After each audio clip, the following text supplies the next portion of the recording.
What's up, everybody? Welcome back. Nice to see you. Nice to have you here. If you read the title of this video, you know what this video is about. So let's get right into it. So of course, as the title of this video says, this is going to be about the fight between Israel Adesanya and Paulo Costa. I think this is going to be a very explosive fight, and I think this fight is going to have twists and turns and peaks and valleys for a lot of different people, no matter if you're going for Israel Adesanya or you're going for Paulo Costa. Now, I just so happen to believe that this fight is going to go a lot differently than a lot of people seem to think it's going to go. So let's get into the fighters. Let's get into Israel Adesanya first. We all love him. We all know him. Fantastic fighter. Fantastic personality. Very charming guy. And he has the skills and the experience to back up, his superstar power. You see a pretty respectable list of names. You see Brad Tavares down here. I think that was his second UFC fight. No, third UFC fight against Brad Tavares right here. After that, he went on to TKO Derek Brunson, fought Anderson Silva after that, Kelvin Gastelum, Robert Whitaker, in which he, won the title from. And then, of course, Yoel Romero. Now, that's a pretty good list, a pretty nice list of names for UFC fights. A good list of names to have in the win column in the UFC. So we look at Paulo Costa and his record, and we just see destruction. That's exactly what we see. Not to say that there aren't a lot of fucking TKOs and KOs from Israel, because we see Israel have, like, he's decimated people, in MMA, simply because he has such a deep and well-versed knowledge when it comes to kickboxing, when it comes to stand-up in general. So when you come to MMA, where, there are very good strikers, but there aren't nearly as enough good strikers to compete with you, then, you get a record that looks like this. We have a lot of first and second round knockouts. But when you look at Paulo Costa's record, it's much the same. And in fact, he has stopped every single person. And the only person that Paulo Costa could not stop was the fucking Cuban fucking Superman, Yoel Romero. A fucking anomaly, right? This guy that's 42 years old, built like a brick shithouse, and is still able to put on entertaining and exciting fights at the same time. Be an actual threat at every single moment in a fight. That's Yoel Romero. And that was the only person that took Paulo Costa to a decision. And Paulo Costa still won, and he controlled a lot of that fight. I was looking at the significant strikes for this fight. I've watched the fight, but I don't really want to break the entire fight down. But there is one specific strike that I would like to break down, but that comes in a little bit. So it just so happens that these two guys, their last fight was against Yoel Romero. So Yoel Romero fits into this more than anybody might think that he does. Both Israel Adesanya and Paulo Costa got decision wins on Yoel Romero. Now, when it comes to Israel Adesanya's fight with Yoel Romero, it was a title fight, so it was a 5-round fight, whereas Paulo's fight with Yoel was a 3-round fight. We'll get more into that in a little bit. But in the Yoel Romero versus Israel Adesanya fight, people saw it to be lackluster because they didn't see the fireworks that they thought they were going to see in that fight, and it just didn't happen. And there was a reason for this. Now, towards the it was the first round. In the first round of the Yoel, you can go back and watch it. in the first round of the Yoel Romero Israel Adesanya fight, there was a moment, right? Where Israel Adesanya, he was, moving like Israel Adesanya is known to do. And he was kind of gauging Yoel Romero, throwing his probing straight kicks. He was throwing leg kicks and shit like that, doing things that we expect from Israel Adesanya. And there was a moment where Israel got cocky. And Israel, in spite of everything that he knows, and he knows striking, he knows how to box, he knows how to kickbox, he knows how to do this thing. In spite of everything he knows, he decided to lead in with the left hook. Now, on your first day in boxing, your boxing teacher will tell you, don't lead in with a fucking hook. Don't lead in with an uppercut.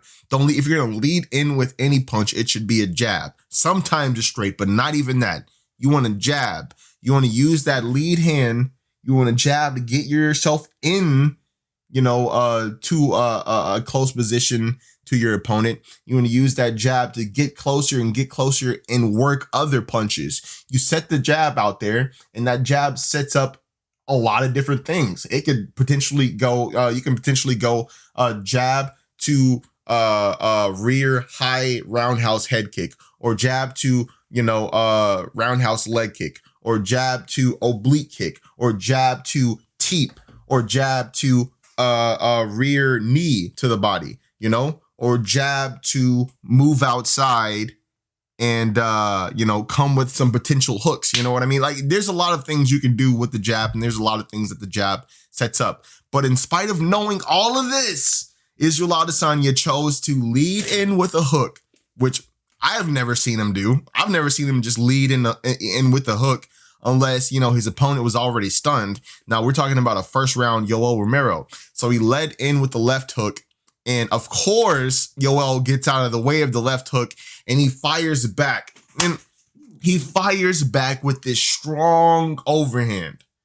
And I think it was a left overhand. I believe it was a left overhand. I believe he got out of the way of the lunging left hand from Israel, and he came back with a left overhand of his own, caught Israel. And that shit woke Israel the fuck up. And he didn't attempt anything like that again in the fight. In fact, not only did he not attempt something so stupid, he's not a stupid person, of course, but what he did was kind of dumb when you're talking about who he was against. He got a little cocky and he got ahead of himself. It was evident.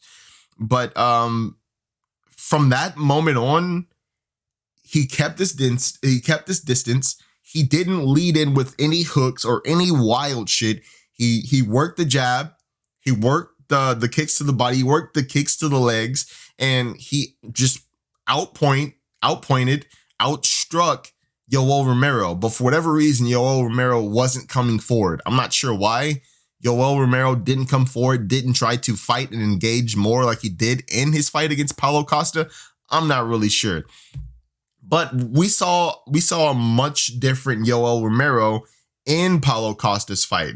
We saw a Yoel Romero that was actually fucking engaging, was actually attacking, and he had, Paulo on skates at times. He fucking tagged Paulo hard, and he made Paulo earn that fucking win. Now, in Yoel's fight with Israel Adesanya, that wasn't the case. Now, Yoel caught Israel Adesanya, and Adesanya chose to keep his distance and play a smart game, which you should do as champion. And for whatever reason, Yoel chose not to engage. So I feel like Israel got off in that fight. But that's not going to happen in this fight with Paulo Costa. Paulo Costa is not just going to stand in your face for like fucking 2 minutes. For 2 minutes of the first round, Israel Adesanya and Yoel Romero just looked at each other, bro. It was the most ridiculous. I've never seen anything like in MMA like that, dude. It was crazy, but it was still a good fight in my opinion. But when Yoel fought Paulo, he brought it to Paulo, and and not only did he bring it to Paulo, Yoel had to bring it to Paulo because Israel Adesanya got caught and he chose not to engage Yoel Romero because he felt as though that was a dangerous thing to do. Now, Paulo Costa, from the beginning of the first round to the end of the third round, was constantly moving forward on Yoel Romero. Even when he was hurt, he would back up a little bit, as you should do, but then he would still keep that pressure on Yoel. Paulo Costa walked down Yoel, and a very common misconception when you're talking about Paulo Costa, when you hear or see people talking about Paulo Costa, is that he's just some fucking big brute that uses his power and uses his muscles to intimidate and control and ultimately knock out or just finish his opponent. That isn't the case. The thing about Paulo Costa is, like, that makes him so dangerous is that he is all those things. He is big and intimidating, and he will use that intimidation factor to kind of walk you down. But he also has very, very, very good technique. In his striking, you'll see nothing but very, very good technique. There was a left hand that Paulo Costa caught Yoel Romero with, and I found it right here. I just looked up, all significant strikes, and this was probably the most significant strike in this fight. Actually, I think it was. I'm pretty sure it was. So I'm gonna slow it down for you guys so we can see it. And I want you guys to watch this punch Paulo Costa tags Romero with. All right, so here you see Yoel. His back is against the cage, and Paulo Costa is obviously the aggressor in this situation. So let's see. I'm gonna slow it down. I'm gonna slow it to his slowest point. So here we have a situation where Paulo Costa has just been controlling the center of the octagon, controlling the pace, controlling just that pressure, and he's been putting the pressure on Yoel, and that's why Yoel's back is up against the cage. Now, Yoel has his hands out, and he doesn't really have his hands close to his face, but that's kind of Yoel's style. It frees him up to do a lot of the cool fucking acrobatic knees and all the nice charging punches, punch combos that we love to see him do. But he gets caught right here by a left hand from Paulo Costa. Now let's just watch this left hand from Paulo. All right, so I don't know what Yoel thought Paulo was going for, but he obviously didn't see the hook coming, and I just want you to see like how quick that hand is. Paulo's hand is so quick that it's almost like a flash of white. It's almost like a flash of white. And I know that has to do with maybe, like the gloves itself, but like, just look how fast this punch is coming. And I want you to look at the technique. Now, Paulo's left leg is right next to Romero's right leg. His torso and like his butt and his hips, they're squatted down. In his legs, he's squatting down. Now, what that means is that he's sitting down on the punches. That's what people, boxers or boxing coaches mean when they say they want you to sit down on the punches. They want you to use how can I explain this? They want you to use the stability, like the absolute earth. They want you to use the earth to plant yourself. You want to plant yourself like within the earth and use the earth's solid state. And you want to sit down on the earth, and you want to use that the power of the earth and like the stability of the earth to add that stability into the left hook you're throwing. And he has his right hand up. He's sitting down on his punches, and he twists his body. When you see that punch, he doesn't just, that wasn't a punch that was like all hands, All right, I'm going to turn that shit off. That wasn't a punch that was just all hands. This was a punch. Wait, hold on. I got that fucking, hold on, dude. Dark theme, dude. This is ridiculous. All right, so let's, he sits down on this punch.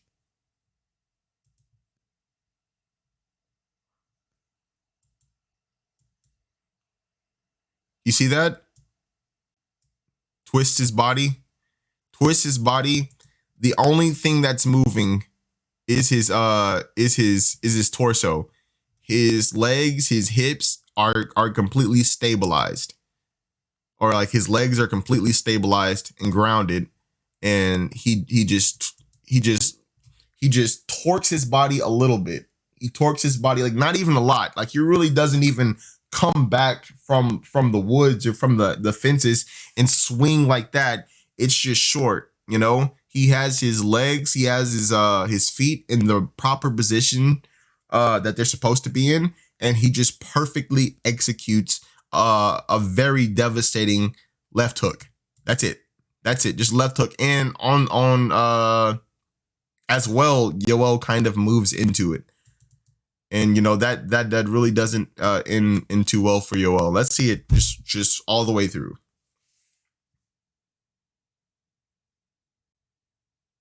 Now, to most people, you know, I mean, during a fight, like I actually watched this fight live, and I couldn't tell what happened. Like when something like that happens, you can like it's so fast. It just happens so fast. Like even slowed down to its slowest point on YouTube, it's still pretty fucking fast. And that is where not Yoel, that's where Paulo gets very scary, because people just think that it's just pure power. You know, what we saw there with that left hook, that was like essentially very little power. He was just using all momentum and using the earth to stabilize himself and stabilize his legs, stabilize his feet in the right positions. He plots down, he sits down on his punch, and like he really doesn't even come from all the way back here. It's right here, you know, turned his body a little bit, and just fucking follows through, and he catches Yoel pretty flush, which is something that Israel Adesanya has to watch out for. Now, it's going to be a very small cage, I imagine, because that's the cage that they've been using, you know, on this fight island while they've been doing their thing.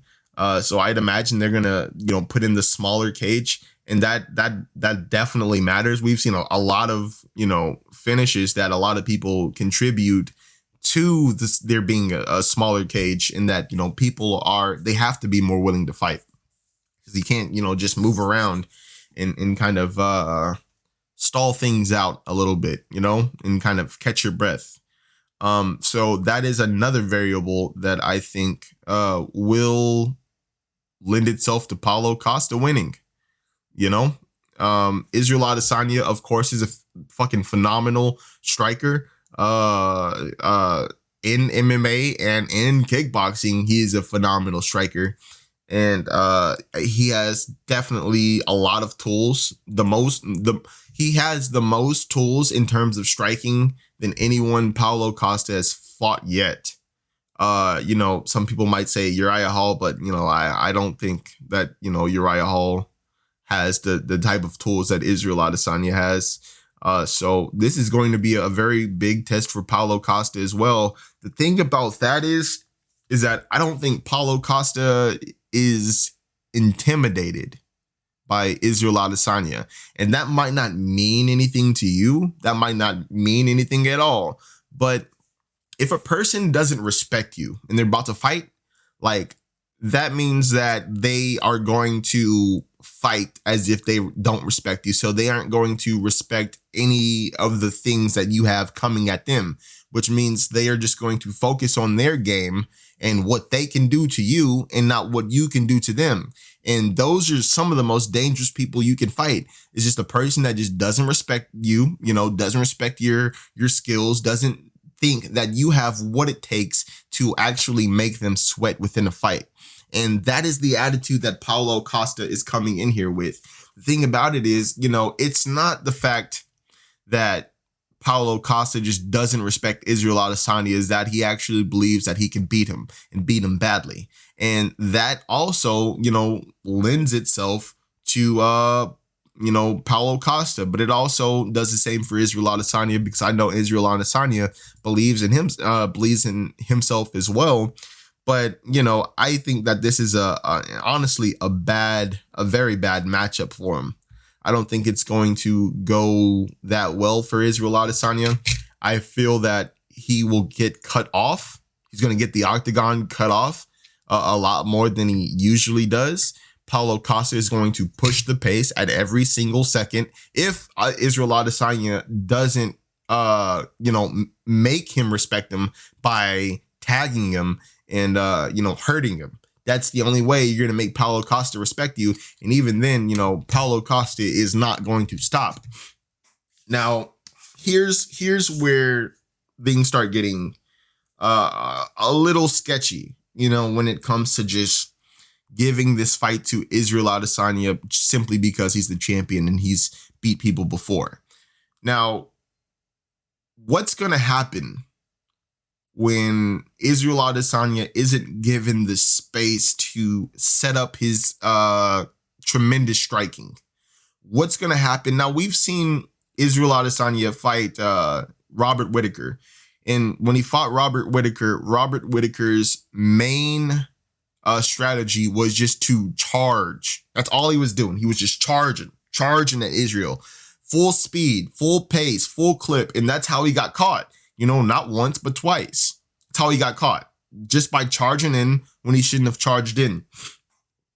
Now, how is something like that going to work against somebody like Paulo Costa that doesn't charge in? He moves slowly. Methodically. He's looking at you. And you can tell by not only the look in his eyes and the look on his face, but his body language that he has nothing but bad intentions. Now, he's not going to run at you because it's inevitable. You guys are going to meet. And when you guys do meet and start exchanging strikes, that's where Paulo has the advantage. I don't care what anybody says. When it comes to strikes and striking exchanges, Paulo Costa has the advantage, not just because he's a big fucking burly muscular dude, but because he's a big fucking burly muscular dude that has very good technique. Very good technique. That is a problem for Israel Adesanya. Israel Adesanya is longer, so there are a lot more holes to hit him in. Paulo's coming in as the shorter guy. So that means he's going to, like, Paulo's 6 feet, Israel's 6'4". That's 4 inches. That shit matters. Now, if Paulo gets close to Israel Adesanya, of course, Israel is going to want to start doing more straight strikes. He's going to want to maybe do some push kicks, maybe some side kicks to kind of get Paulo Costa off of him. I'm not sure that would be such a good idea because, as I've said, he's pretty defensively sound, technically sound. The biggest factor going against Costa right now is honestly his stamina. But Israel's going to be forced to fight. Like there's not going to be any running. Not that he runs, he doesn't run, but there's not going to be like that much space, it's not going to be comfortable. It's not going to be comfortable. And Paulo is going to be pushing the pace at every single second. At every single second. This man who you've been talking shit to, they've been going back and forth. They want this fight. And that's another thing that is going into the corner of Paulo, is that Paulo has a lot that he's fighting for right now, man. He has the champion Israel Adesanya to want to beat and want to take out, but also like he really wants to fight this guy because Israel has been saying things about him and he's been saying things about Israel, and they obviously don't like each other. So if they don't like each other, then I mean that kind of adds to the pot, like of not only Paulo, Israel too, but it's looking bad for Israel. Like his body's going to be on display. We're going to tell how many body strikes Israel Adesanya can truly take. This is what we're going to hold on for a second. This is what we are truly going to find out in this fight. If he can take any body strikes, If he can take those, I mean, he can take some hard punches, but without a doubt, Paulo Costa is the hardest puncher that Israel Adesanya has fought this far. The hardest striker. All of his kicks, hard. His punches, hard. There's a reason why the only person that went to the decision with this man is Yoel Romero. There's a fucking very good reason for that. And even though, you don't know these names of the people he fought before he got to the UFC, like, you still got to take that shit into consideration. Since he's been in the UFC, he's beat 1, 2, 3, 4, 5 people. So I mean, like, it's gonna be a bit of a problem for Israel Adesanya. I really do believe. I know that he has the striking prowess. And I know he has the experience, but it's looking real bad for him because this is a different test than he's ever had to face in MMA thus far. Some people will say, well, Yoel Romero is a fucking scary guy to fight too, and he can knock you out. Yeah, but at the same time, Yoel Romero didn't push the pace. He didn't push things. He didn't attack Israel Adesanya. He waited and he tried to bide his time, and nothing came, and he lost because Israel Adesanya outstruck him. Just simply hit him more. And it's not going to be the same thing with Paulo. Paulo is a very aggressive, he has like that Brazilian style of fighting where there seems like there is just no give. That Brazilian style of fucking Muay Thai, that what do they call it? That Muay Thai brawl style. You know what I mean? That's what Paulo's bringing to the table. I think it's going to give Adesanya very, very, very hard times. In this fight, contrary to what people might think is going to happen, or contrary to what people just believe, I got Paulo Costa. I really do. And I don't think that it's going to be, a dominant fight by Paulo Costa. It might. I don't think it's going to be a dominant fight. I think Israel Adesanya is still going to be Israel Adesanya. He's still going to be the style bender, the last style bender that we all know and love. I just think that it's not going to be a good night for him. And he's not going to be able to get off the strikes that we're used to seeing him get off. I think that what ends this fight is just going to be one well-timed strike. I'm not sure what that strike is, but it's going to be one well-timed strike that Israel Adesanya does not see coming. And there's one other thing I want to show. Now, of course, Alex Pereira and Israel Adesanya fought twice. Alex Pereira beat Israel twice. The first fight, I believe it was by what the fuck, dude? Okay, there we go. The first fight between these two men, I believe was a decision win for Alex Pereira. And the second win, or the second fight, was KO. So let's go through how Israel Adesanya got KO'd, because he was honestly winning this fight. He was doing pretty good in this fight up until this moment. So I'm gonna go and all right. So let's watch this. So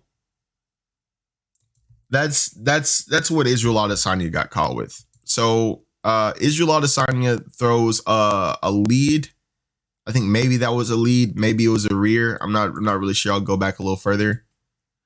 Okay, so yeah, it was a lead roundhouse to the head he tried to go with, and he gets caught. Now, I wish there was like another angle where I can like see them, see them both instead of like seeing Alex's back. I want to see like both of their sides, see it like a little side angle right here. But we don't have that. I don't think yet. Maybe they show it in the replays. But so Alex Pereira goes for a right overhand that was blocked, or I guess it really wasn't blocked. It was just Israel's shoulder and hand going up because he was trying to go for a little punch of his own. I think Israel Adesanya was maybe trying to go for a straight or maybe no overhand. I think it was like more of like a straight. And as you see, as Alex is throwing his right hand like that little right left hook overhand or right hook overhand type deal, he's setting that left hand up to come in for a dig and maybe like a left hook or a left uppercut or like a dig more like. And he gets the dig and he goes up, and how Israel Adesanya got caught is that he didn't have his arm close enough to his head to effectively block it from the hook. Instead, this is happening very quickly. So you can't just, the fact that he put his hand up anyways is a testament to how defensively sound Israel Adesanya is, because this was like a quick exchange that happened right here. And so instead of holding his left arm at his head, it was like right here. And that allowed Alex Pereira's left hand to come in and catch Israel right on the jaw. And here it is right here. He catches him right on the jaw. Israel tried to put his hands up. Like I said, it was just a miscalculation. He gets caught. And he goes down. And that's it. Now, here's the thing about this, man. I'm not saying that it's just this one fight and this one left punch that makes me think that Israel Adesanya isn't going to win this fight against Paulo Costa. That fight had nothing to do with it. The thing about it is, this is what I'm getting at. Paulo Costa has, smaller arms. He's more bulky. He's fairly tall. He's 6 foot. He's not short. He has a sound technical game, more than sound. He's a very good striker, very underrated in my opinion. Like, just his striking prowess, man. It's he knows what he's doing. Like, he's a martial artist. He's not just some brute. Even though he looks like he'll fucking pile drive you or something like that, but that's not who he is. He is just, I think, a bad matchup. A lot of people would say that Israel, it's a good matchup for Israel simply because Israel's longer and he has more striking experience. But I don't know. I don't know. And I don't think that Israel can take the type of damage that he is going to take in this fight against Paulo Costa. I think the only reason why Paulo Costa didn't finish Yoel Romero in their fight is simply because it's Yoel Romero. I think that's the only reason why. I think that's the only fucking reason why Paulo didn't beat Yoel, couldn't finish him, simply because like nobody knows what or who Yoel is. So I mean, like, that is Yoel's like an outlier, But yeah, man, call me crazy, call me, uneducated when it comes to fighting, but I have Paulo Costa winning this fight.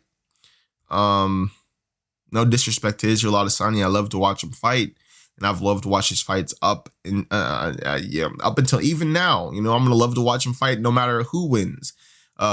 In this upcoming fight, no matter who wins, I'm gonna love to watch both of these guys fight because they're fucking extremely talented. And these two guys, Paulo Costa and Israel Adesanya, no matter how much they hate him, are the living embodiments of martial arts in 2020. But in this fight, I have Paulo Costa, man. I have Paulo Costa taking it.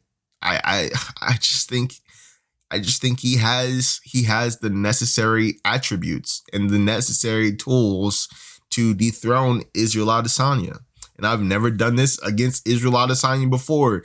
Dude, all these guys, fucking, I think my first fight that I watched of Israel Adesanya in MMA was the Derek Brunson fight.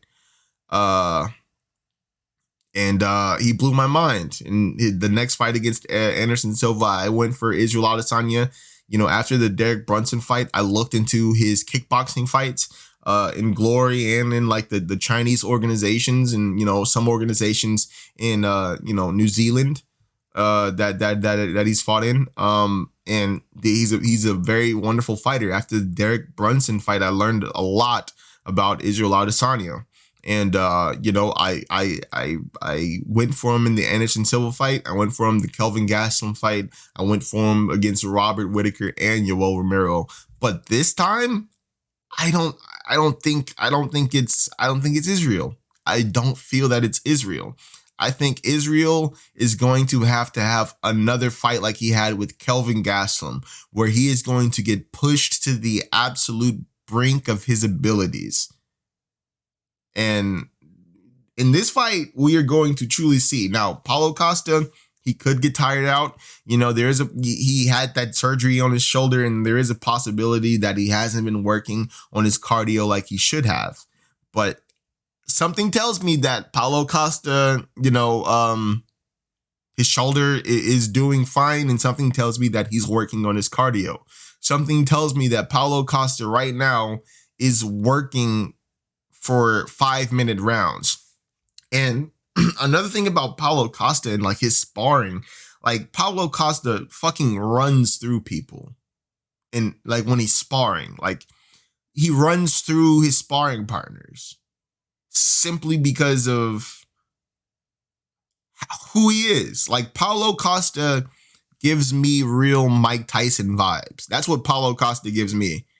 And of course, you know, he's not Mike Tyson. Your story's not like Mike Tyson. What the fuck ever, dude. But I don't see it. I think this is going to be a bad time for Israel Adesanya. Paulo Costa is going to win by KO.